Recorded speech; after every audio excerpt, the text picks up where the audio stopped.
Good morning, सगळ्यांचं स्वागत आहे माझ्या युट्यूब चॅनेलवर. आम्ही चाललेलो आहे शाळेत. आता वाजलेले आहेत 6:45. चल उशीर झाला आज लय. चल सकाळी सकाळी उठले, डब्बा झालाय.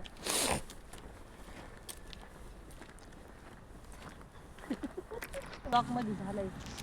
चल रे लवकर, उशीर होता. चल भिंड दाखव.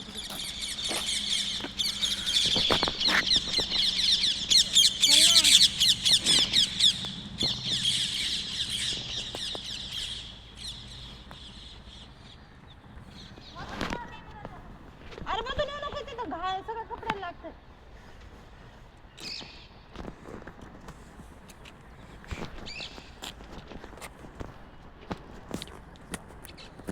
तर मित्रांनो, आज मी केलेले आहे भेंडी मुलांसाठी डब्याला. भेंडी, ज्वारीची भाकर. नाश्त्याला केले ते पोहे. नाश्त्याला केले होते पोहे. आता थंडी 3 दिवस झाले कमी होते, आज परत सुरू झाली थंडी. कुत्रा आहे भीम तिकडं बघ, कुत्रा आहे. पुण्यात एवढे बिबटे सुटलेत ना. 2 मुलं खाल्लेत कोरेगावला आणि एक कुठं खाल्लंय रे, आपल्या रांजणगावच्या तिकडं खाल्लेलं आहे. तिकडं ऊस आहेत भरपूर. तर बिचारे 2 लहान लहान लेकरं खाल्ले, शाळेत जाणारे. एक मुलगी आणि एक मुलगा. तर खूप सकाळी आम्हाला 5ला उठलं तर इतकी भीती वाटते बाथरूमला जायला. असं वाटतंय कुठं वाघ बसलाय का काय, बिबट्या. लय भीती वाटते. तरी पण पोरं उठते जाते सकाळ सकाळ बॅटरी घेऊन. त्यांना सांगितलेलं काय दिसलं बॅटरी चमकायची डोळ्यावर त्याच्या. पण वाघ समोर आल्यावर किती भीती वाटेल बापरे. घाबरून जातात. कधी बॅटरी चमकाव ते कळणार नाही. तिथंच वर चक्कर येऊन पडतं. मी तर चक्कर येऊनच पडेल. बिबटे आहेत, बिबटे बिबटे. एवढे डेंजर बिबटे आहेत. का का नाही काढायचा सकाळी सकाळी उठून? का मी अर्धा तास व्यायाम केला, जरा बरं वाटतंय. योगासन केला, योगासन, दुसरं नाही काय. चला आता सुविचार सांगू का मी? सुविचार सांगू का? सांग, कोणता बी सांग. कोणचं सांगू रे?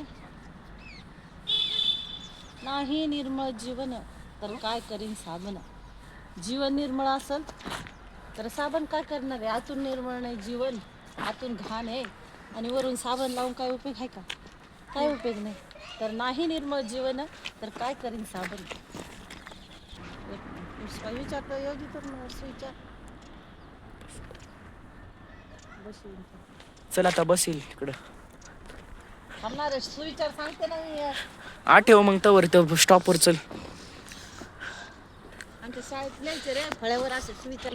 सुखामध्ये ना लडकी लडका गरीब का म्हणजे धोकामध्ये ना. सुविचार आहे, शायरी आहे ती, सुविचार नाही ती. सुविचार आम्हाला सुविचार सांग. तर मुलींना सकाळी तुम्ही लवकर उठत जा. नवीन मुलीला सांगते, त्यांनी आपल्या सासरमध्ये जागा निर्माण केली पाहिजे. जशी आपण बसमध्ये बसतो, गर्दी असते त्यावेळेस जागा नसते आणि आपण आता बसलो का बरोबर जागा होती आणि आपला प्रवास सुखाचा होतो. त्याप्रमाणे आपल्या संसारामध्ये सासर घरी आपल्या स्वतःची जागा निर्माण करायची.